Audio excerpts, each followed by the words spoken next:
আসসালামু আলাইকুম বন্ধুরা। আজ জুমার দিন, বরকতের দিন, রহমতের দিন, দোয়া কবুলের দিন।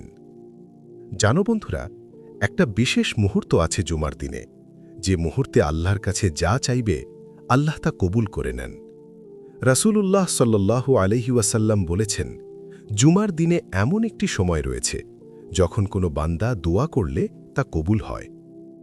তাই আজকে কোরআন পড়ো, দরুদ পাঠ করো, আর নিজের জন্য, মা বাবার জন্য, পরিবারের জন্য দোয়া করো।